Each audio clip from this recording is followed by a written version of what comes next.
Well, the advantage of being able to follow that great speech by Elaine is that I can share my wry smile with you when she made that comment about, is it art? You know, how long have we had this discussion? And it's a very good point at which to introduce our next speaker, because when I was working in Birmingham, I had 3 projects that I really looked to, and I have to say they were all American, because it is a fact of life that the Europeans, the mainstream Europeans, in my view, with some honourable exceptions here, have been somewhat slow to adopt, certainly in an institutional sense, some of the ideologies that we're discussing. And Sylvie's nodding, so I think she agrees with me. I'm not on difficult territory here, but I certainly know the conversations I have with colleagues in major institutions in mainland Europe are certainly not as engaged with these debates as Britain and the US. And I actually believe that comes back to the politics, which is why introduced the session with politics today. But when I was working in Birmingham, there were 3 things that really inspired me. One was the performance artist Suzanne Lacey, who did the most amazing projects, bringing together, I remember in particular one with a group of older women, and she had them performing on the beach in California, and it was just an amazing example of an artist as a catalyst to making very visible a group of people who don't normally have a very high visibility in society. And fantastic project. The second was Mary Jane Jacob, and I was actually present at Conversations at the Castle. It was an extraordinary event. It went alongside the Olympics and was a sort of counter to the sort of exhibition in the High Art Museum of Atlanta. That is its name, the High Art Museum, so it kind of says it all. And this wonderful project, which was, I think, the 3rd or the 4th in a series that Mary Jane Jacob initiated, involved people from the different communities, involved artists, and involved various types of commerce. And the final project was inSite, and I'd read a lot about inSite and checked it out and talked to artists who'd participated in it, and it was one of those marvelously elusive projects that you could never absolutely define and pin down, and that was what I really loved about it. And when I finally got the opportunity to go to San Diego a couple of years ago and meet Michael and his colleagues and talk more with them about what they were doing, it was amazing to hear the similar discussions that he'd had with patrons. You know, where is the art? You know, how can we go and look at something that is actually a process? You know, how do we articulate this? How do we make it visible? To the point that he had actually gone through a whole cycle and ended up doing an exhibition alongside the last version of inSite. So you've got Michael's bio. I'll just say a little more about his background. He has a degree in law. He was a member of the environmental department of the law firm of Latham and Watkins from 1985 to 1990. And in 1990, he set up a residency program, Krichman's projects, which sponsored visual artists from around the globe to visit, work, and exhibit in multiple studio spaces. And this was instrumental in the creation of inSite, San Diego and Tijuana's International Art Biennale. But it's a biennale as you have never seen it before, I have to tell you. He's been the American Executive Director of inSite since 1995, and he was first president of the board from 1993 to 95. He currently lives and works in San Diego. Please welcome Michael.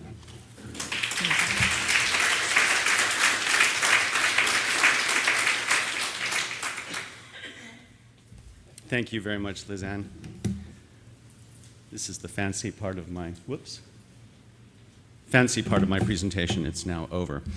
I'm very pleased to be here. I want to thank the symposium organizers, all of the participants in C3 West, the Center for Cultural Research, and the Museum of Contemporary Art. I was particularly pleased to be invited, not only because I basically don't need any excuse to visit Australia, but also because in early 2004, I had the opportunity to meet here at the museum with Lizanne, Jock McQueenie, and others, as I guess the initial concept of C3 West was being forged. So it's great to be back and return 6 years later with a chance to understand how the project has developed. I'll base my remarks today on my experiences developing the inSite project, which is a cultural initiative in Tijuana, Baja California, and San Diego, California. And in some ways, the context in which we operate and the strategies that we employ seem quite removed from the case of Western Sydney or C3 West. However, as I hope my remarks today will reveal, the core of our project at the US-Mexico border is facilitating work in non-traditional spaces by artists whose practices are not only multidisciplinary, but indeed are based on the active participation of an oftentimes disparate network of actors representing a very broad spectrum of interests, cultural and otherwise. And in this respect, I think that the issues that we grapple with daily are hopefully germane to the discussions intended today. Just by way of a bit of organizational background, as Lizanne mentioned, we began in 1992 as a very modest effort to galvanize the energies of nonprofit cultural and educational institutions in San Diego and public cultural institutions and educational institutions in Mexico. And we are visible publicly roughly every 3 years. We completed the 5th version of inSite, inSite 05, in 2007, with the completion of 3 books, one documenting the 23 new commissions that we had done, a 2-city museum exhibition, as well as a host of public programs. Earlier this year, we completed a project called El Agora, which was a commission with Mexico City-based architect Gustavo Lipkow that is intended to transform a 9,000 square foot space at the Tijuana Cultural Center into a desperately needed new space for open and safe public dialogue in what, as I'm sure many of you know from the news accounts, has become one of the most problematic cities in the world. Since 1992, we've commissioned roughly 200 projects in public space in both cities. And while the nature of our programming has changed dramatically from version to version, one consistent aspect of inSite has been a commitment to fund artist residencies in San Diego and Tijuana. And quite simply, what I suppose should have been clear to us from the beginning became clear in practice, and that is that there's almost always a correlation, in our case, between the amount of time that an artist has to research, to explore, and to develop their project, and the impact of that project. And in turn, I suspect that our most valuable asset is a network of relationships that we've been able to nurture, or that artists have nurtured for us over the past 18 years or so. It also seems to me that the conceptual framework for each version of inSite ends up being based more than anything else on the practices of certain artists in past versions. And to some extent, this is the result of sort of institutional curatorial memory, which is to say that although the curatorial team for each version of inSite changes version to version, there is always at least one member from the past version who goes forward. And so for better or worse, the sense that each version of inSite plays off or feeds off the last has informed our practice and perhaps unwittingly has impelled us to set a somewhat unpredictable course that has been particularly frustrating from the perspective of calendar and concept for those who would like to put inSite on the ever-expanding list of biennials, triennials, quadrennials, or what have you, taking place globally. I also want to just set very briefly the political time frame within which we have been operating. This is a photograph taken in 1993 at Playas de Tijuana, or the beach at Tijuana, the spot where the border fence meets the Pacific Ocean. And this photograph was taken just about the time that artists were beginning to develop their projects for inSite in 1994. And what it shows is the construction of a metal fence extending 300 meters into the ocean, made of 10 by 10 foot steel plates that had been recycled from the first Gulf War, where they were used by the US Army and Marines to maneuver tanks in the desert. Remarkably, this fence was completed by the Army Corps of Engineers within 1 week of the US Congress's adoption of the North American Free Trade Agreement. So the beginning of inSite corresponds with this moment of tremendous political tension, and it also coincides with tremendous development in the region, but particularly in Tijuana, which for the past 20 years has been the fastest growing city measured by percentage in Latin America, perhaps even more than the last 20 years. And that growth has been fueled in large part by the growth of the maquiladora industry, basically assembly plants installed by global corporations.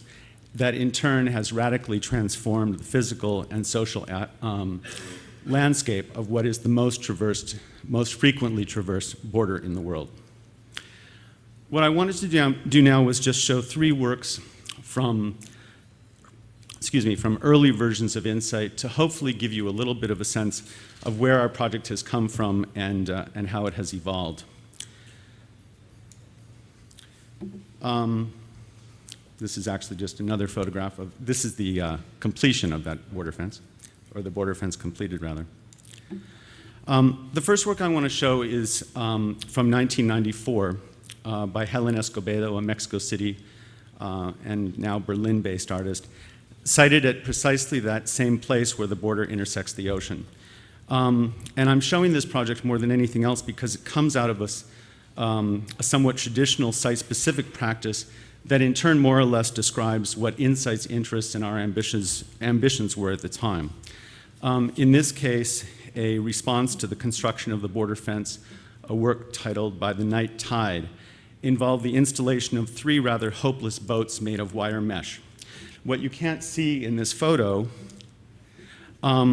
is the concession of the coconut vendor that has been in this location for many years at the beach. So Helen outfitted her boats with catapults for coconuts that might be launched in retaliation over the new fence into the US.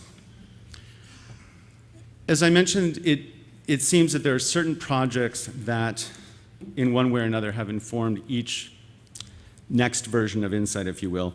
And one of those, a pivotal work by the Mexico City-based artist, again for inSite in 1994, was by an artist, Sylvia Gruner, titled The Middle of the Road, which came from a very, very different perspective and with a very different process.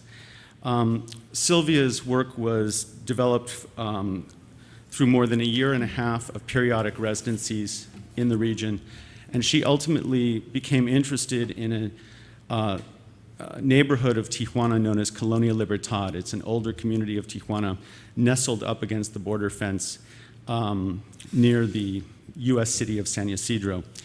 And Sylvia's work evolved out of a collaboration that involved the participation with residents of the community and businesses in the community, in fact, small businesses. She chose as a point of departure the sculpture of the Aztec goddess Tlazolteotl. And the actual sculpture is actually made of jade, and it's in the collection of Dunbarton Oaks in DC, representing Tlazolteotl in childbirth.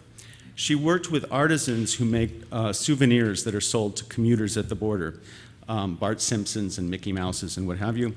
And she commissioned hundreds of plaster replicas of Tlazolteotl, which were then attached to the border fence at a point where the fence was not yet completed, and where consequently it was easier for undocumented or so-called undocumented aliens to cross into the US.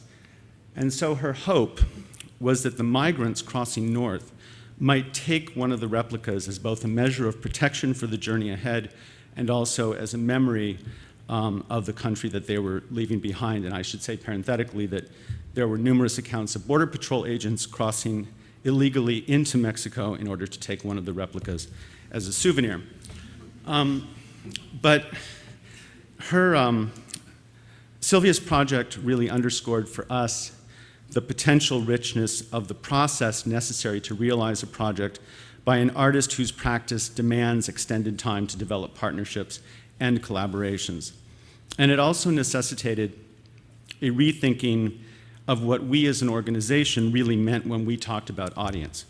Because in the end, the primary audience for Sylvia's work were the participants in the construction of the work itself and the recipients of the gesture that it offered. That is, the artisan neighbors in whose backyard the work was sited and the immigrants crossing into the US at this open spot along the border.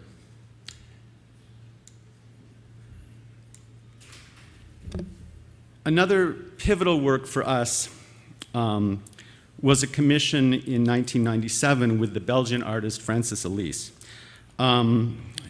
Francis was born in Belgium but has been living in Mexico for many years. He's likely familiar to many of you here through works that have been exhibited at the MCA, at the Australian Centre for Contemporary Art in Melbourne, and I'm sure elsewhere in Australia.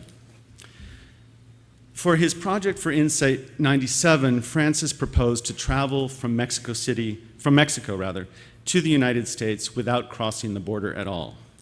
So he started on the Mexico side of the border fence. He walked to the Tijuana airport. He took a 28-day trip circumnavigating the globe, actually stopping here in Sydney. He flew back to San Diego, walked to the same point on the border fence where he began, but on the US side. And this is actually, this was when we insisted that artists give us project proposals. This was Francis's proposal. He said here, and he took one of my daughter's toy globes and put a rubber band around it, and that was all we got. This is the high-tech preparation for the trip. Of course, he did make drawings and journals along his way. We don't know quite where that was, but in any event. And he also sent back postcards to the project team with these wonderful drawings on them as well. But in the end, the project existed as this little box that was put on a shelf in a library in San Diego. And really, the only evidence of the project and the primary document of the project was this postcard, which described the journey on one side and gave a map of the journey on the other. And for us, this was really important as a departure from traditional forms of public art, notions of site specificity, opening up the possibility of various forms of practice, some without any result or product that could easily be exhibited. And Francis, in an article later, talked about the piece, and he said, only in its repetition and transmission is the work actualized. In this respect, art can never free itself from myth. Indeed, in modern no less than pre-modern societies, art operates precisely within the space of myth. And I'll also say the project was important because by dematerializing to a certain extent the border, this project really raised the bar for artists that might come to work at inSite thinking that they would undertake work that had the physical boundary between the two countries as a point of departure. So I hope that this sets a bit of the framework for the projects that I'll now show, which are more recent projects that we've undertaken. And I'll start by fast forwarding 15 years, going back to the beach, back to that point where the border intersects the ocean, with a project by Javier Tellez, a Venezuelan artist. And the project in many ways epitomizes the way that we do now work with artists, the complexities of the permissions to operate in contested territory, the processes that artists employ, and the ethical considerations that are raised in these projects. Javier is an artist, again, who is probably familiar to many of you through his participation in the 2004 Sydney Biennial with what I consider to be a brilliant work, The Passion of Joan of Arc. And he's particularly well known for many years for his work undertaken in collaboration with patients in psychiatric facilities. So for inSite in 2005, Javier worked with a group of patients in a hospital in Mexicali, a community about 45 minutes away from Tijuana. And over the course of about a year and a half, the artists and the patients developed a script, a marketing plan, and a logistical plan for a multi-part event that unfolded during the opening weekend of inSite 05. And about 1 year or so into that project, Javier and his collaborators came to us with a variety of requests. They said they were requests, they were in fact demands. But among them was that we attempt to engage David Smith, the world's foremost human cannonball, to participate in their project. So I'm going to show you just a small fragment of a much larger piece.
This is a project that played out on a lot of different levels, and I'd say that, you know, for the people, the audience that was at the beach that day, I think it's fair to say that that this project would have read as spectacle or as stunt, but one that, having been there, I can say really would have transformed your memory or your vision of that point at the border pretty much forever.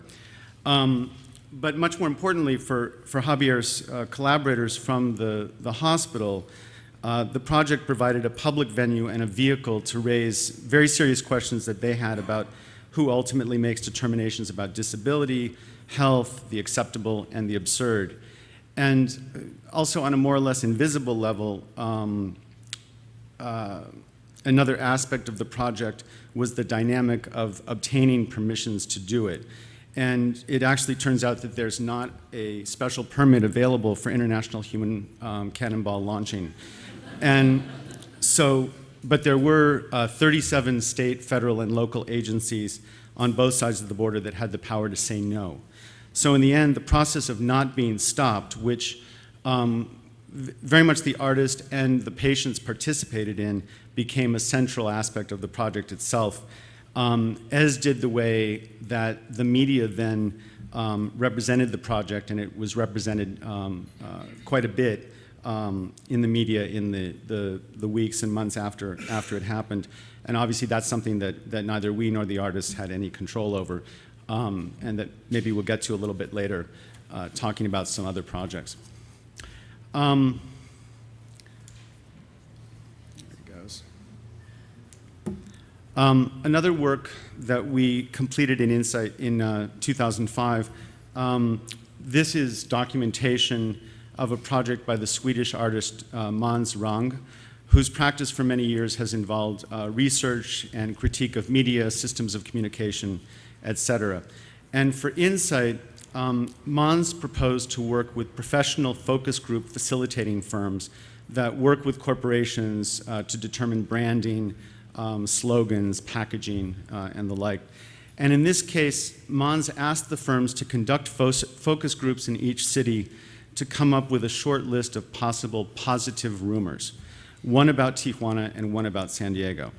And once the rumors were selected, the artist developed various mechanisms for spreading the rumors, including through buzz marketing and the solicitation of individuals who acted as what he called nodes in the community. This is actually one of the group of nodes meeting in our office in San Diego.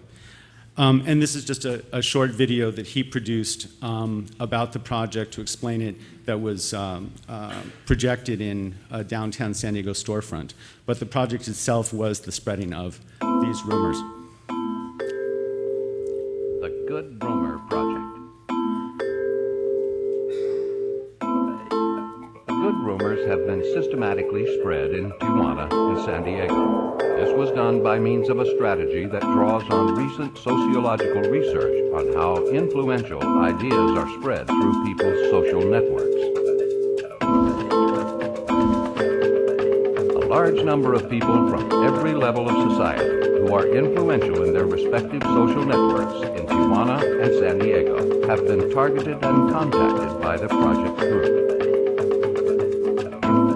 These socially influential people, the project referred to as nodes, were then invited to collaborate on the project by spreading the good rumors in their social networks. In addition to this, the nodes have also been asked to invite 3 new people who will function as nodes by continuing to spread the rumor and by inviting 3 new nodes. This way, the rumor is being rapidly spread in Tijuana and San Diego.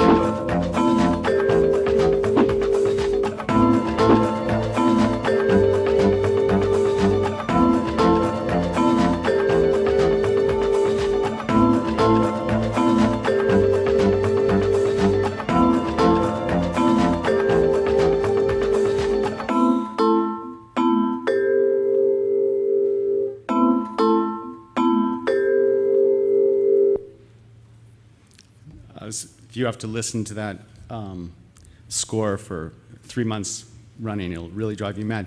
I'm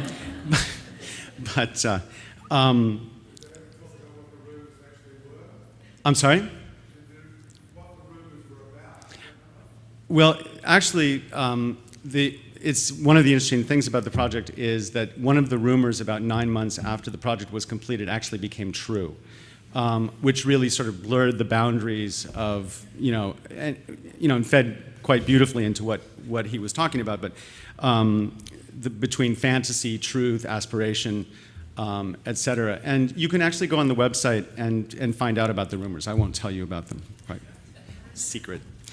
A very different sort of work that was completed for inSite 2000 by the US artist Mark Dion. Mark is an artist whose practice has often been based on his interest and critique in natural science. And for inSite 2000, he chose to cite his work in the Tijuana River estuary, which is actually an estuary on the US side of the border.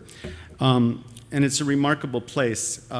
It's bordered on the east by a Navy helicopter training facility, on the north by residential development, on the west by the Pacific, and on the south by Mexico. And it is at once the most polluted estuary, but also the home to more species of migratory birds than any in North America. It has a very diverse human constituency as well that includes bird watchers, joggers, biologists, border patrol agents, immigrants, and park rangers. And Mark's work was developed over the course, again, of about 2 years, in which he was consistently in conversation with one or more of those groups, having an interest in the estuary. And in the end, the project existed as a bird blind outfitted with the equipment of a 19th century naturalist. So it had books and charts, binoculars, drawing paper, paints, and what have you.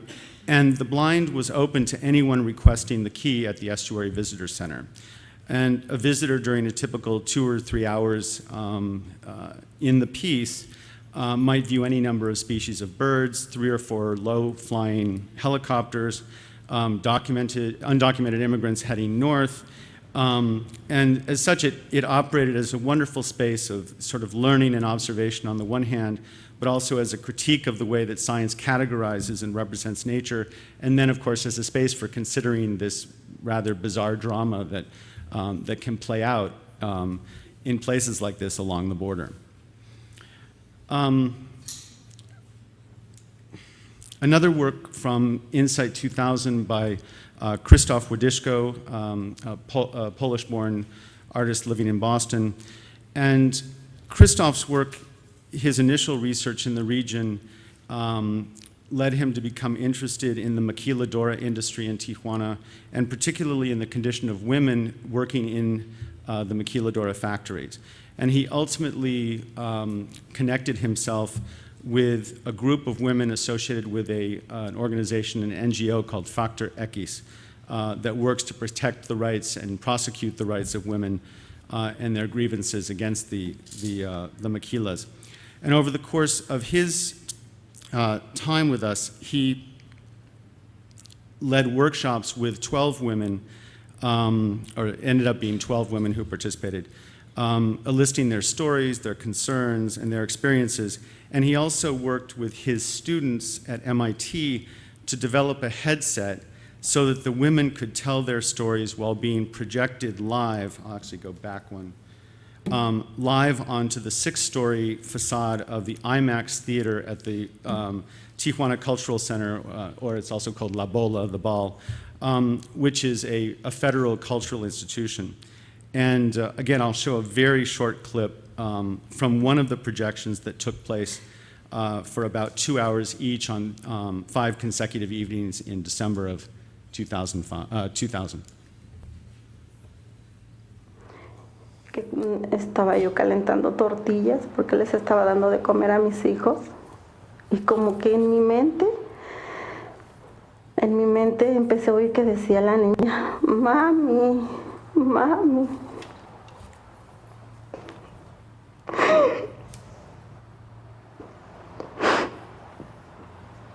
Ahí subí corriendo, ahí a ver, encontré a mi niña roja de su cara, llorando, encogida todas sus piernitas. Y le digo, dijo, ¿qué te pasó, Ani? ¿Qué te pasó? Y la había amenazado. Le decía que si me decía me iba a matar a mí y a ella.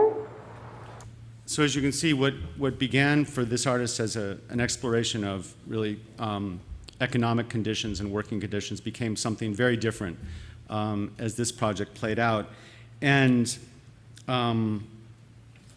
the spectacle, in a sense or the aspect of spectacle used as a vehicle for display for this project really transformed the image of this rather important architectural feature of the city.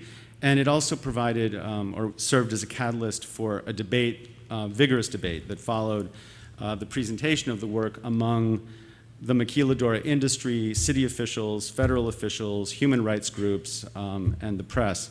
And obviously a debate that continues to this day. The next project that I'm going to be showing, I'm a bit hesitant about. It's by a Mexico City-based artist, Gustavo Artigas, and it's called The Rules of the Game. And I was hesitant to show this project because I don't want to be misunderstood as a sort of ugly American who comes here and tells you that our ideas are better than everyone else's and what have you. And I'm keenly aware that the Penrith Panthers have been strategic in C3 West. But so I don't want to insinuate that we've somehow come up with something better than rugby or that would compete with rugby. But this is a work, a new sport, if you will, that was developed through a series of workshops with coaches of high school basketball players in the United States and high school soccer players in Mexico.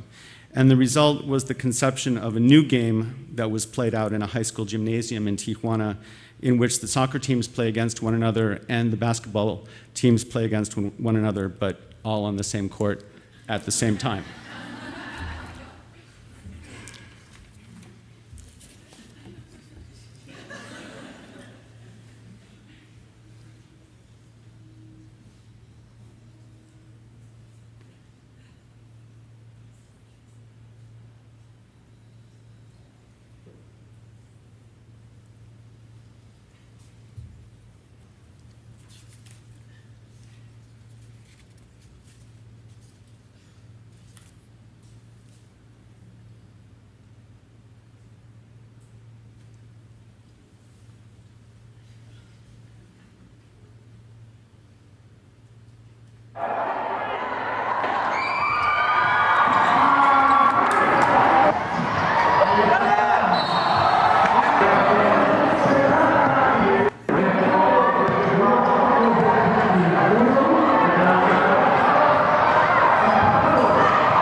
Since rugby made it into Rio, we're thinking 2020 is probably our year.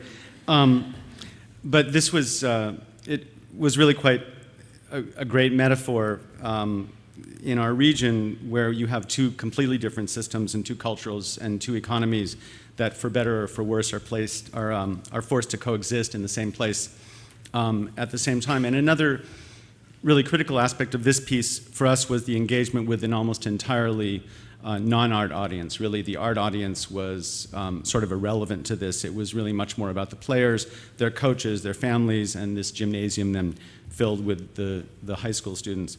It also has raised a number of interesting issues for us as an organization, because the project was ultimately transformed by the artist into an installation which was then selected by Harold Zeman for that year's Venice Biennial. And the ethical considerations involved in those decisions, I think, are things that interest us and might be worth some discussion.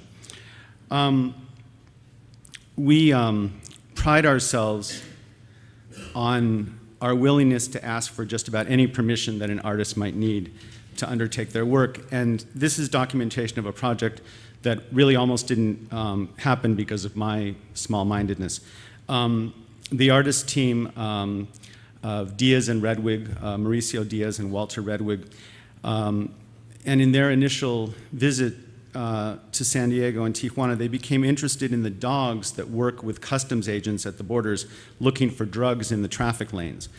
And their idea was that they wanted to explore the relationship between the dogs and their handlers, customs agents, and then those agents and their mothers. So they asked us if we could identify a group of agents that would let the artists follow them with video cameras for 3 months in their work and their daily lives. And of course, I was certain that such a request would be turned down out of hand, and that in any event, no self-respecting border agent would agree to participate in testing the psychological hunches of a Brazilian, Swiss artist team.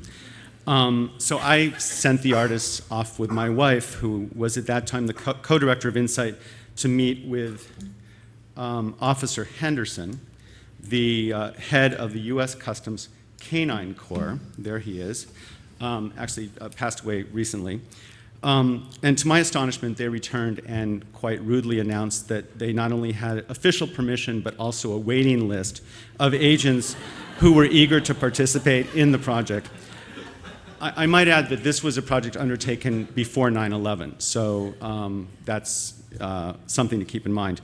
In any event, their work was documented in a video that was then shown in a sort of pedestrian passageway in between the two countries. And again, I'll show you just a very small fragment of this piece, which is titled Mama, or Mother.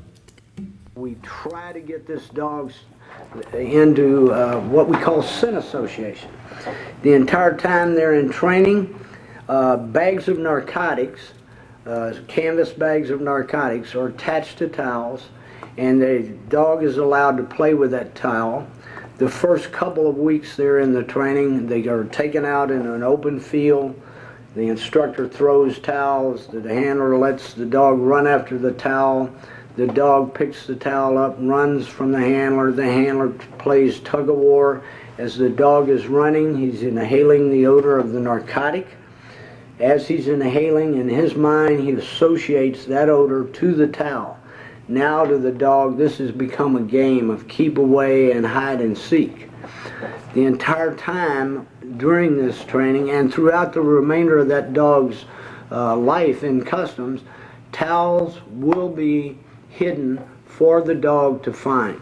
In his mind, he's not really searching for narcotics, he's searching for that towel, his toy, his plaything. In other words, this is a game for this dog to find that towel. And that dog will stay with that handler for his entire life in customs.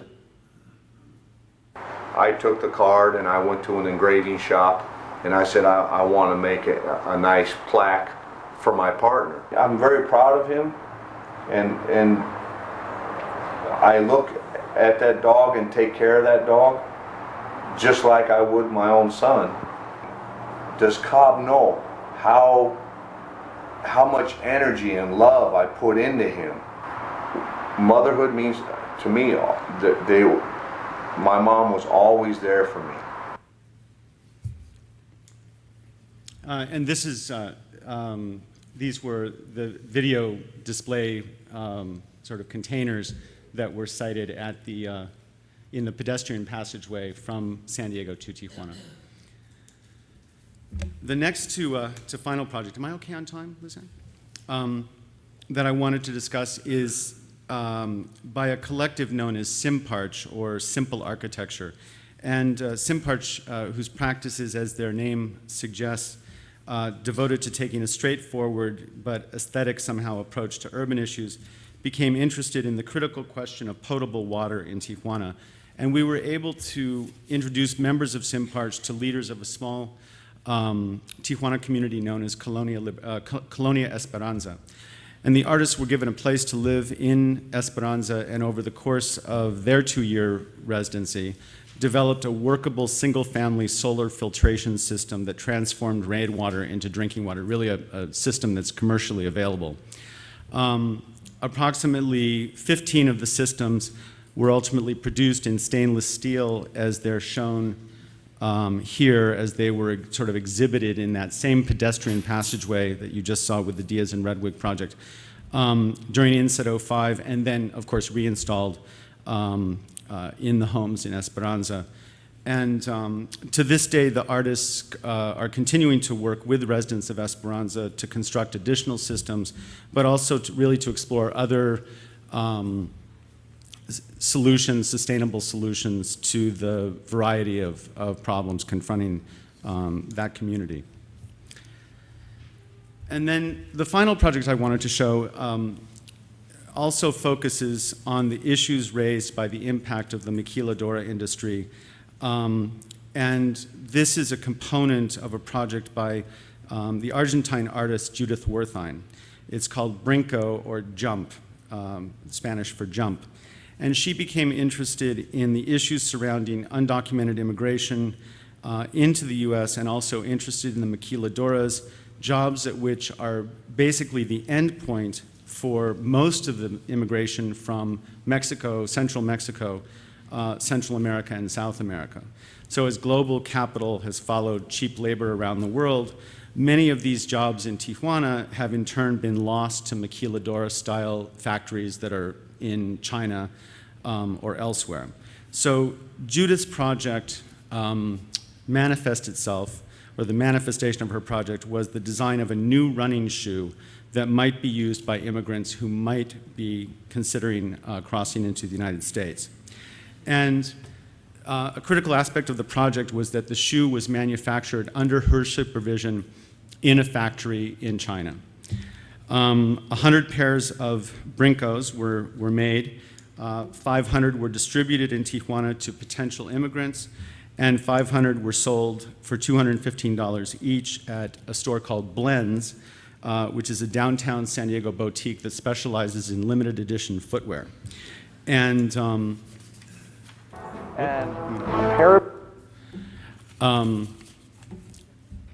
I wanted to talk about another aspect of this project that was completely unpredicted, but or maybe should have been predicted, was that it just unleashed a firestorm of controversy in the media. Basically, there was an Associated Press worldwide story that went out about the project at about the same time that the BBC radio had done a 30-minute sort of mini documentary about it.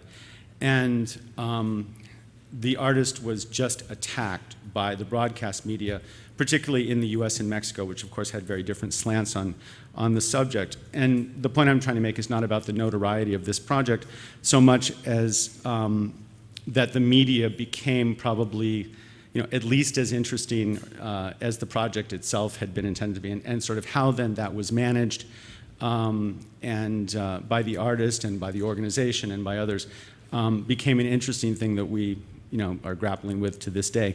I'm just going to show very quickly. I know you have CNN, but I don't know if Lou Dobbs is part of your CNN here. But Lou Dobbs is a basically conservative commentator with quite conservative views about immigration policy, and this was his surprising, actually, take on.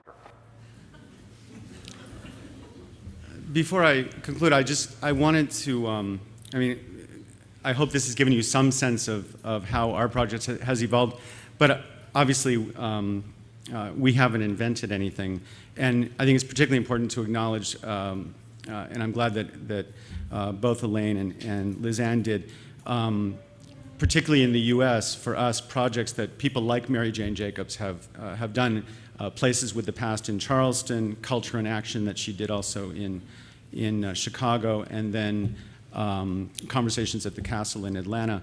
And you know, those are the projects that I think have led the way or guided our thinking to a great extent as inSite developed its own sort of peculiar way of doing things.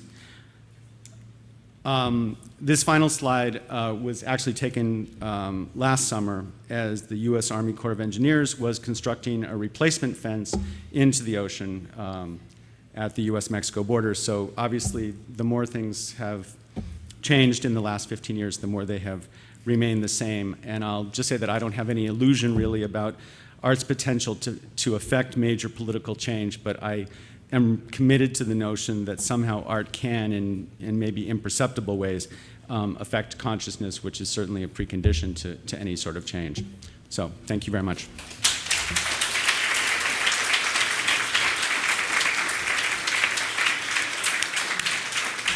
Thanks. Thanks, Michael. As we've got some time, maybe we'd like to take some questions for Michael. Has anybody got any? Yeah, you basically invited this question during your presentation when you mentioned about Zeman as, oh, sorry. You basically invited this question, so I'm obliging. With regards to Harold Zeman selecting the work, I can't remember the name of the Mexican artist involved. So what are, in your views, the kind of ethical and aesthetic or cultural implication of representing or documenting these works in a museal or traditional exhibition context? Thank you for taking up my suggestion. But, and obviously it had nothing to do with that, it was Harold Zeman or the Venice Biennial. But the documentation that you saw of the project, the video, was, even at the time, it was undertaken in a fairly rudimentary way, and it was intended to be just that. So my question has to do with more, I think, intention. And in this case, the project became sort of popular, and it became known at the time. And the artist, I think, was seduced into transforming it from documentation of something that happened under a particular condition at a particular moment into this sort of display which was quite disconnected the way it was shown in Venice, or then actually, ironically, the piece was editioned, and one of the editions was purchased by the Museum of Contemporary Art in San Diego, the trustees of which had not gone 12 miles across the border to see the thing actually play out. But so the way that we've dealt with it moving forward is actually where there are projects that it seems clear that there is that possibility. For example, the human cannonball.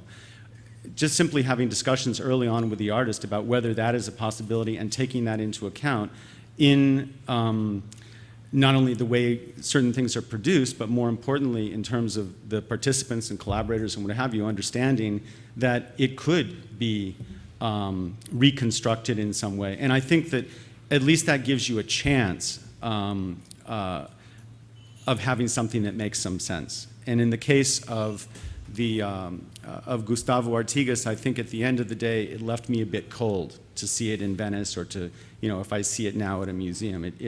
Because because it didn't start at the beginning with the idea that it was going to happen, there was really no way of recapturing that in further displays. I'll also say that some projects that we've undertaken that really have very little sort of participatory aspect to them, but even recently, we've done films with Erno Mick, a Dutch artist. That film was recently shown in his survey at the Museum of Modern Art. In those cases, it's very clear and everybody understands going in. Just a short follow-up, because I saw the work in Venice and I really enjoyed it. So basically what you're saying is that it is important, if there is a possibility the work is represented in a decontextualized, if you like, through a kind of museum or gallery or international exhibition presentation, that is made clear to participants and artists in advance before the project is I certainly think it's better. Yeah. It's not a prerequisite, and obviously we don't have any ownership or control over the works that artists are making. So this is really just my opinion, and there are lots of people who would argue. I mean, people within our organization that would argue with me about whether this makes a difference or not. To me, it made a difference, and yeah. So. I'd just like to make a follow-up, if you don't mind.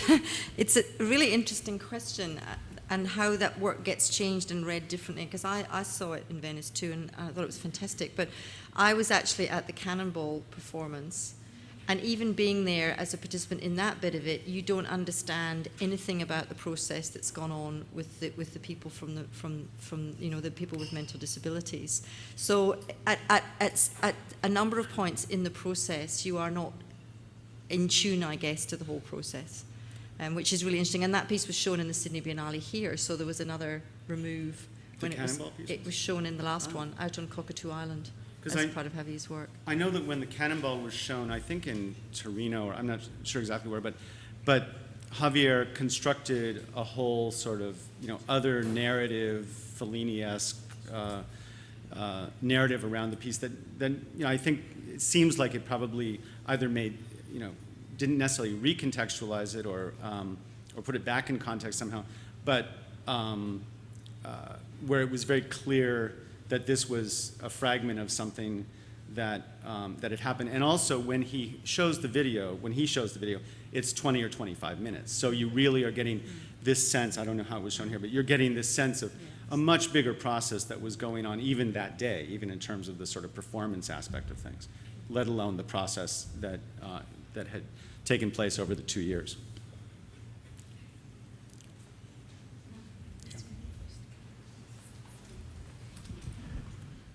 Thanks. How much of the project how much notice do you take of the media storm when you commissioning these projects? And like a project like you just shown, where it was very likely that you would get a reaction, and do you see that as positive or negative? Well, I see that again as something that should be taken into account. I mean, I look at it, very much like the question of documentation. It was interesting in the case of the shoe. Actually, nobody took any notice of it for about 2 months, and then there was this one Associated Press article, and everything came out. And I don't know if you got a sense of it, but the artist Judy was really shocked by the whole thing, and in that interview, she had sort of this "it's only art," and it was very defensive about what was going on. And of course, that's not what was really going on. But she was completely unprepared for it.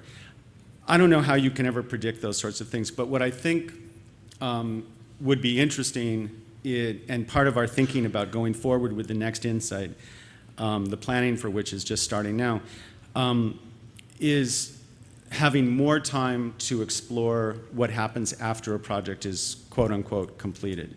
So there's probably a whole symposium about just this question that you might construct around that and 2 or 3 other projects, and what happened and what does it mean when things go out into the world in a much different way. Obviously, she was not shying away from that sort of attention in making the piece.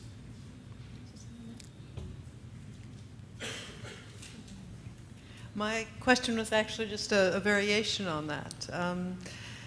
Just thinking about the mediatization or the media coverage, whatever we want to call it, of particular projects. I mean, that's something that happens in a kind of a time lapse. It transforms the artist's relationship to the work. It transforms the public conceptions of the work.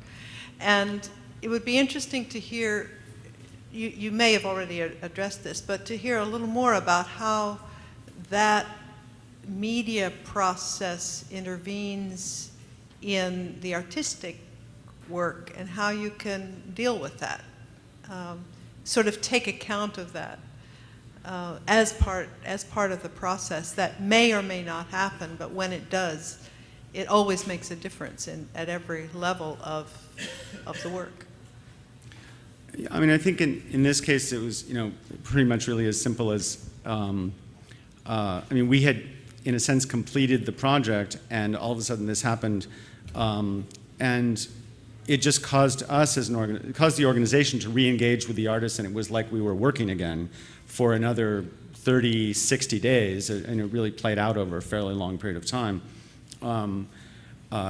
You know, from how it might be handled to also, you know, I mean, what it meant on a very real level. She was getting death threats, and you know, from Minutemen in Southern California and all sorts of things. So there were a lot, you know, there were legal aspects of it, but I consider it now, and she certainly considers it, part of the project itself. And again, whether it was predicted or intended, but if it's somehow, in, you know, with some intelligence incorporated into the project, I think it's great. You know, even more so now. I mean, even in the few years since these projects were done, you know, now it would all be, you know, instantaneously out on Twitter or whatever, you know, and so. Time for one more? Somebody at the back there? Yeah. Hi. Thanks, Michael. Just, do you see inSite as having a relationship with, I guess, that long tradition of political art action or intervention in Latin America, for example? I'm sorry, long tradition with what? Arts, political art forms in say, in Chile and Argentina. Yeah. Do you see a relationship? I think in certain, I'm sorry, I mean, I think in certain projects there's been a very strong relationship, particularly when we've worked with artists who come out of that tradition in Argentina. We've worked with the collectives, you know, some of the now young collectives, but that certainly come out of the tradition of political action, art in Argentina, in Brazil, and elsewhere. So I think it really has to do with individual artist projects. As an organization, you know, it might be disappointing to hear this, but probably not. I mean, it's certainly, it's not our history. It's not where we come from. To an extent, it may be more where we're headed than where we come from. I think that the people who are involved with the project now and who will be thinking through, and who are much more intelligent than I am, frankly, who will be thinking through conceptually how inSite goes forward, are quite interested in that question, particularly now, where it seems that, you know, to all of us, that it's not a moment to be frivolous. So I don't know if that answers your question or not, but. Okay, I think we'll break for tea now. We've built in quite a bit of time so that people can have the chance to network, so we'll take the opportunity and we'll reconvene in about half an hour. Thanks, everybody. Great. All right. Great.